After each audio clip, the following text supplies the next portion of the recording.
Halo pemirsa, hadir bersama saya Sally Siregar.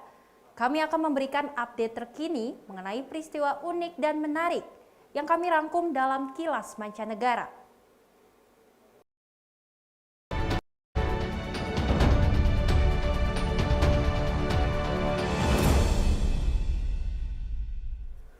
Pemirsa, dengan misi menjembatani Indonesia dan Amerika, Laura Chon, warga Amerika Serikat di Philadelphia, membangun bisnis From Bali to Us. Toko online yang dirintis sejak 1996 ini menawarkan berbagai karya seni dari Indonesia dengan kisah budaya dan kehidupan seniman. Mungkin waktu saya mulai 20 atau lebih tahun yang lalu, orang bilang, where is Indonesia? Ya, so tiap waktu saya bangunan pameran, saya ada maps. Itu penting sekali. Here's the map of Indonesia. It's halfway around the world. Saya kasih education begitu. Laura Chon jatuh cinta dengan Indonesia 35 tahun yang lalu setelah mengunjungi Bali dan menetap di sana selama 2 tahun.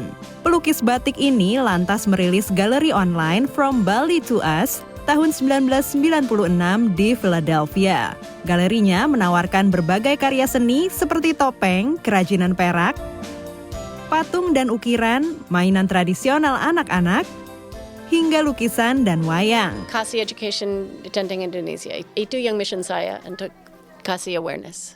Secondary mission to help Americans take down their prejudice and their boundaries. Semua benda seni yang dibawa Laura dari Indonesia memiliki kisah mengenai budaya dan kehidupan seniman di Indonesia. From Bali to Us, because to build bridges from here to there, whichever way we can to continue to support the artisans in Indonesia, bring them to us and to support the Indonesian community. Dengan slogan Building Bridges from Bali to Us, menjadi wadah yang memberikan eksposur tentang Indonesia kepada warga Amerika untuk lebih memahami Indonesia. Actually, to me, we call her just Saraswati, so that's who she is. Yeah. And this is an old bronze piece from Solo. Setiap akhir tahun, Laura membuka galeri online-nya di daerah Chestnut Hill, kota Philadelphia, di mana ia dapat bertemu langsung dengan para pelanggan. From Lombok.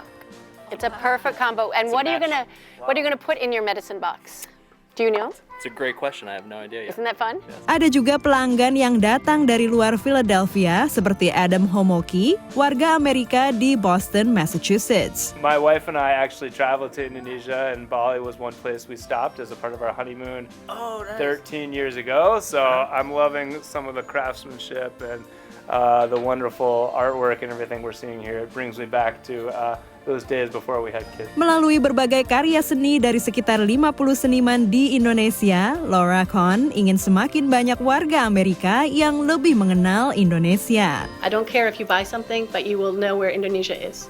Dari Philadelphia, Pennsylvania, tim VOA.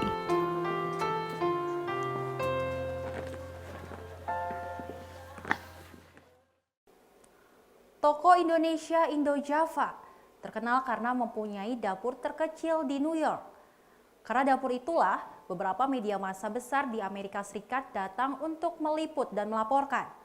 Di toko sekaligus warung kecil dengan masakan Indonesia.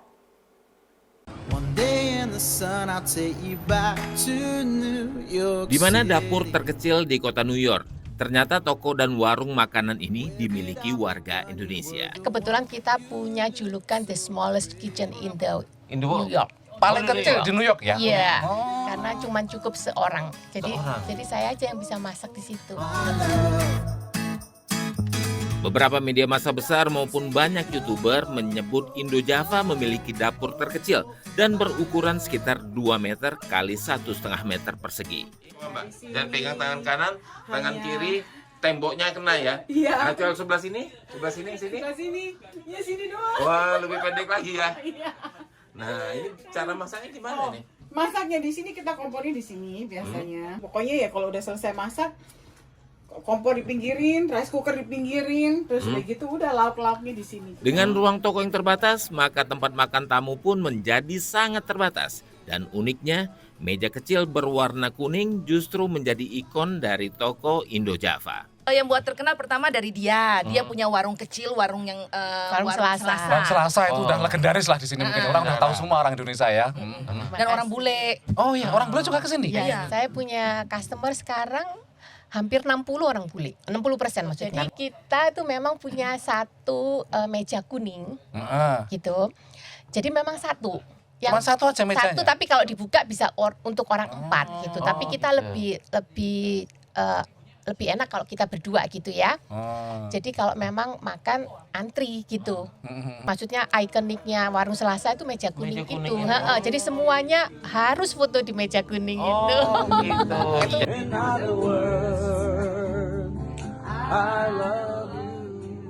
Awalnya karena mereka tidak tahu cara berbisnis di Amerika, mereka salah langkah. Dan buruknya lagi, ada warga Indonesia sendiri yang melaporkan bisnis mereka ke aparat. Dilapor orang merancangkan kejahatan, akhirnya mendatangkan kebaikan. Tahu nggak siapa yang laporin? Kita nggak tahu orangnya. Orangnya datang, dia bilang ada orang Indonesia. Orang Indonesia make report. Ada business activity in the basement katanya. Indo Java selain menjual bumbu dan makanan kering, juga menyediakan makanan basah khas Indonesia. Ya kalau dipikir ini kecil nyuplik gitu, tapi ya komplit loh sini. Nah, nanti istilahnya mau nyari tempe pun ada di sini. Walau sekarang bisnis sudah berjalan baik, awal kedatangan ke New York tidaklah seperti bayangan mereka atas Amerika. Satu waktu datang ke sini membayangkan, wah kayak Hollywood. Ya. Datang-datang gini, lihat gini. Terus tinggalnya kos-kosan. Empat kamar, satu rumah itu diisi sama 10 orang. Wih, mau ke WC aja kita antri. 10 orang ya masalahnya kan? 10 orang. Biasanya cuma satu. Iya. Waduh, itu kalau kebelet gimana, susah juga itu. Sampai kita bawa pot. Waduh, sampai gitunya. Dari New York, Alam Burhanan, Supriyono, dan Rere Wahyudi, VOA. Pernikahan antar budaya di Amerika Serikat mendatangkan para vendor pernikahan untuk lebih inklusif dan menyediakan estetika dekorasi. Sejalan dengan demografi Amerika Serikat yang semakin beragam, industri pernikahan berpotensi meraup untung besar dalam ceruk pasar.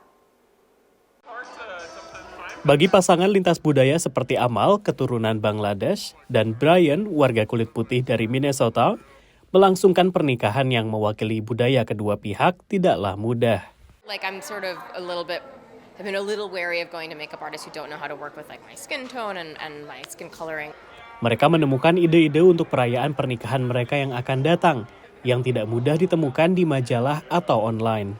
We wanted to not have a traditional wedding cake, and there were some really cool vendors here who would do beautiful gulab jamun cake, which I've never heard of before as a cake option, but that's a South Asian sweet. Bertajuk Pernikahan Penuh Warna, pameran pernikahan ini dimaksudkan untuk mendorong bisnis pernikahan di luar warna putih yang lazim dalam budaya barat. So much of the mainstream wedding community doesn't realize that all these businesses exist.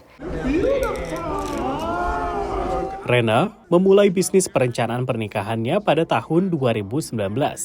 A mixed Ethiopian and Indian wedding. Dia pernah mengikuti kelas tentang cara memasarkan perusahaan yang menurutnya tidak berlaku terhadap semua latar budaya. We're just told, well, you need to have these bright, white, airy photographs.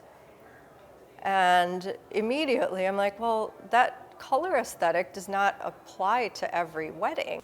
Hal ini bisa jadi karena vendor kesulitan masuk ke dalam bisnis arus utama yang dikuasai oleh tempat-tempat pernikahan besar. Rena mengatakan bahwa sebagian besar tempat acara bekerja sama dengan sejumlah kecil catering pilihan yang membatasi pilihan untuk hidangan etnik.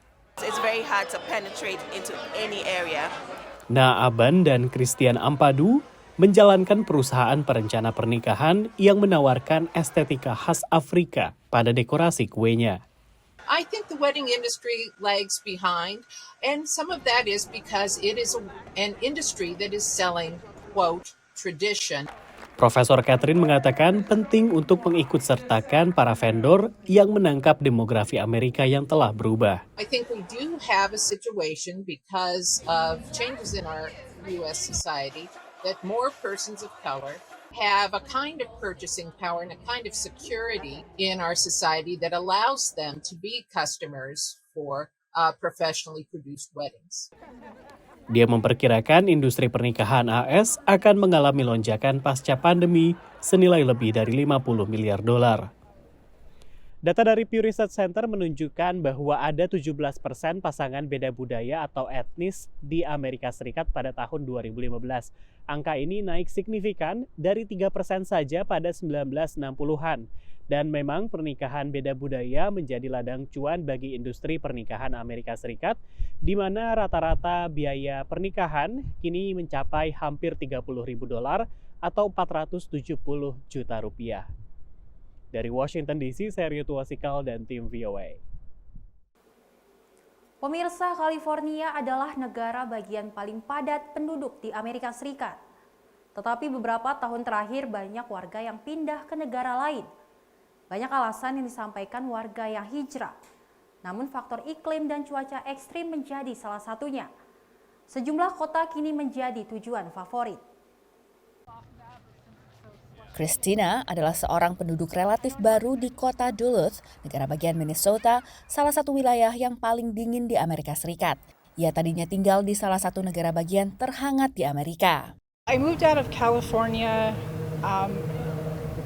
to get away from wildfires. I had already been through 2018 we had the after effects of wildfire near us in 2019.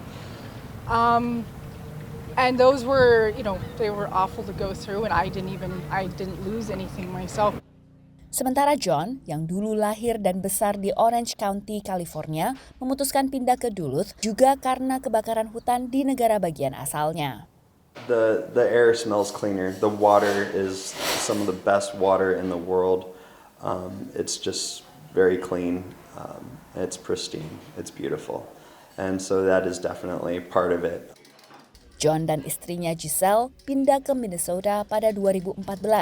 Tak lama setelah itu, sejumlah anggota keluarga mereka ikut hijrah dari California, termasuk ibu masing-masing dan bahkan sejumlah teman dekat. Kedatangan warga baru di Duluth disebut sebagai bagian migrasi iklim atau perpindahan manusia secara besar-besaran guna menghindari cuaca ekstrim di tempat asal. Menurut data survei, Duluth kedatangan sekitar 2.500 warga baru dalam 5 tahun terakhir. Warga asli setempat sekitar 80-an ribu jiwa memiliki beragam reaksi. The plan here was for Duluth to grow anyway. So if people are concerned about, people moving here, that was kind of the plan to begin with. So, if people move here and it adds to our community, that can only be a plus. And I think it's wonderful, and I think the more people we get from the coasts, I think they'd be happy here. When we moved here over 30 years ago, we heard Duluth was the San Francisco of the North. Oh. So it's like, I think people would be, but they would have to get used to the fact that it's cold almost all the time. With all this money coming in outside of Duluth to do all this, then, where is the money going back into the community? Tapi salah satu masalah bagi warga setempat bersamaan dengan kedatangan warga baru adalah harga properti yang ikut naik. Kenaikan ini sekitar 9% dalam 1 dekade, menurut pantauan realtor, dan angka ini jauh melebihi rata-rata nasional. California termasuk negara bagian yang banyak warganya telah pindah ke wilayah lain yang lebih aman. Dan ini juga terjadi di negara bagian lain termasuk Louisiana, tempat saya berada saat ini. Erosi tanah yang parah dan telah meredam sejumlah komunitas pesisir membuat banyak warga pindah ke daerah yang lebih aman dan bahkan mempertimbangkan pindah negara bagian juga. Dari New Orleans, Louisiana, saya Virginia Gunawan dan tim VOA. Masih bersama kami pemirsa, para peneliti di Universitas Negara Bagian Maryland, Amerika Serikat menggunakan kecerdasan buatan untuk mendiagnosa dan mengobati kondisi medis. Seperti apa teknologinya? Berikut beritanya untuk Anda. Para peneliti teknik biomedis di Johns Hopkins University berupaya mengubah perawatan pasien jantung. Kini mereka dapat membuat kembaran digital yang dipersonalisasi dari jantung pasien dan menggunakan kecerdasan buatan atau AI untuk membantu memprediksi siapa yang paling berisiko.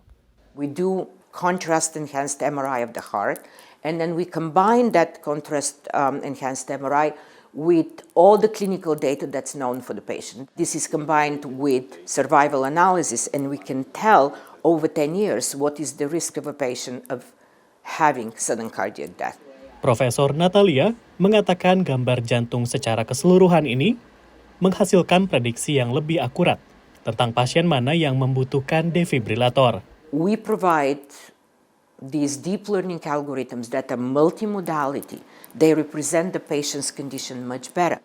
Di Pusat Kanker Komprehensif Sidney Kimmel di Johns Hopkins, Dr. Victor memimpin penelitian untuk mengembangkan cara-cara baru dalam mendeteksi kanker paru-paru stadium awal dan kanker lainnya. Dia dan timnya mengamati bahwa sel kanker tumbuh dan bereplikasi secara lebih kacau daripada sel normal. Jadi, ketika sel-sel tersebut mati, mereka meninggalkan karakteristik yang dapat dikenali dari fragmen-fragmen DNA yang beredar di dalam darah, yang disebut DNA bebas sel, yang membawa petunjuk tentang apakah seseorang mungkin menderita kanker. We look in the blood, we identify molecules of DNA called cell-free DNA, and we look for the profile or the patterns of this cell-free DNA as a way to identify those individuals who have cancer versus those that don't. Dr. Victor mengatakan tes darah yang lebih baik dapat mengarah pada screening kanker yang lebih meluas di seluruh dunia. Data dari World Cancer Research Fund International mencatat ada sekitar 18 juta kasus kanker seluruh dunia pada 2020. Dari angka ini, Amerika Serikat menyumbang sekitar 1,7 juta kasus, sementara Indonesia hampir 400 ribu. Jika dibandingkan per 100 ribu populasi, maka Amerika Serikat berada pada angka 297 orang, sementara Indonesia 138 orang. Dari Washington DC, saya Rio Tuasikal dan tim VOA. Robot biasanya membutuhkan sumber energi seperti baterai, yang kemampuannya akan menurun seiring berjalannya waktu dan menimbulkan masalah limbah lingkungan. Kini para peneliti di Universitas Washington melakukan riset pembuatan robot mikro yang bisa mencari sumber energinya sendiri. Robot mungil ini bisa diletakkan di ujung jari, tapi ukurannya yang sangat kecil jangan sampai mengecoh penggunanya. Robot yang disebut millimobil ini lebih mandiri dibanding kebanyakan robot lebih besar, menurut pembuatnya. There are photodiodes, which are little sensors that can detect light on each of the corners. And so what it can do is actually move towards the gradient of greatest light so that it's actually seeking out its own energy source. Pada dasarnya, robot ini bisa berjalan selamanya dengan memanfaatkan energi sekitar seperti cahaya atau gelombang radio tanpa baterai yang berkontribusi pada limbah elektronik. Tim Universitas Washington ini menghususkan diri memakai bahan ramah lingkungan untuk membuat alat elektronik skala kecil, termasuk tikus komputer yang sepenuhnya bisa terurai dan microflyers origami dengan sensor pengumpul data yang bisa berubah bentuk saat terbang untuk menyesuaikan arah. Semuanya dibuat dengan tangan yang menurut salah satu penciptanya bisa menguji kesabaran tim yang bekerja dengan pinset di bawah mikroskop. Electronics has been a passion from childhood, but to work at the small scale and at this scale is something I couldn't have imagined. We have all the equipment to make our prototypes here in-house, including things like this laser micromachining system that we use to build circuits and the microscopes and soldering tools that we use to assemble them. Robot seukuran koin 1 sen ini bisa membawa beban hampir 3 kali lipat dari beratnya sendiri, sembari mengumpulkan data di lingkungan berbeda. Mitra pembuatnya menjelaskan rencana mereka. We're looking forward to finding ways to get a lot of these small robots working together to accomplish more complex tasks, like monitoring entire industrial areas or searching for contaminants in the environment. Tim peneliti dari Universitas Washington ini berharap dapat menerapkan teknologi gerak tanpa baterai yang sama pada perangkat medis dan juga untuk eksplorasi antariksa. Dari Arlington, Virginia, saya Helmi Yohanes dan tim VOA. Pemirsa, banyak orang pernah mengalami naik pesawat dan selamat sampai tujuan. Tetapi bagasi ternyata belum sampai. Bahkan ada yang sampai kehilangan bagasi tersebut. Di Amerika Serikat terdapat sebuah toko yang bekerja sama dengan bandara dan maskapai untuk memproses bagasi yang akhirnya terpisah selamanya dari pemiliknya. Salah satu atraksi utama bagi kota kecil Scottsboro di negara bagian Alabama adalah sebuah toko. Sesuai barang yang dijual, nama toko adalah unclaimed baggage, alias bagasi yang tidak diklaim penumpang pesawat. You never know what you're going to find when you come to unclaimed baggage. I think it feels a little bit like shopping through someone else's closet. I think the thrill of the hunt is really cool. You know, digging for these treasures. It kind of feels like an archaeological dig, even for our shoppers, and not to mention the deals. We price things usually 30 to 80% off retail value. And so things that you don't find discounted ever, you find discounted here. Diperkirakan sekitar 1 juta orang mengunjungi toko ini setiap tahunnya. Ada yang untuk pertama kalinya, dan yang lain seperti Susan dari Orlando, negara bagian Florida ini adalah pelanggan tetap. Sometime in the 90s, my mother-in-law who lives in Oak Ridge, Tennessee, said there's this really cool place, and you who likes antique jewelry, who likes estate sales, let's go to this place and get some kid clothes. So we came over here and spent about 6 hours. And it was like, oh my gosh, we went home and told everybody in Orlando. Di sini pun Susan menemukan banyak barang berharga. One year I got a Tiffany bracelet, and it was just a little silver bracelet. I was in Seattle, and a lady said, oh my God, you have a retro Tiffany or whatever it was. 2 years later, I come in here and there's 2 Tiffany's just like that, and they're very inexpensive and they're sterling silver. So I get them for my daughter. They're now worth a lot of money, and it was just a neat find. Toko yang didirikan tahun 1970-an ini hanya bisa menjual sekitar sepertiga isi bagasi yang tidak diklaim. Sebagian besar barang disumbangkan ke lembaga amal atau didaur ulang. Items that get lost most are things like books, coats, headphones, water bottles. Oh my goodness, at the water bottles that come through here any given month. And what's really cool is we're only able to sell a little bit of those things, and so we're able to donate those to some amazing charities. It's also interesting to note how many medical items that get lost, like wheelchairs, walkers, canes, crutches. There's no way we could sell those all, and so nor would we want to. So we donate those to some amazing charities. Barang yang dijual di toko ini adalah dari bagasi yang tidak diklaim paling sedikit 90 hari. Kehilangan bagasi saat bepergian mungkin menjadi salah satu hal yang paling ditakutkan oleh para penumpang pesawat. Tapi data dari Departemen Transportasi Amerika Serikat menunjukkan bahwa dalam setahun tak sampai 1% bagasi dalam penerbangan domestik akhirnya hilang. Menurut unclaimed baggage, bahkan sekitar 99,5% bagasi selalu bisa dipertemukan kembali dengan pemiliknya. Dari Washington DC, saya Nova Purwadi dan tim VOA. Demikian berita Kilas Mancanegara kali ini pemirsa. Tetap saksikan program Kilas Mancanegara setiap Sabtu dan Minggu pukul 7.30 dan 19.30 waktu Indonesia Barat hanya di Simpo TV. Saya Selis Regar dan kru yang bertugas pamit undur diri. Selamat berakhir pekan dan sampai jumpa.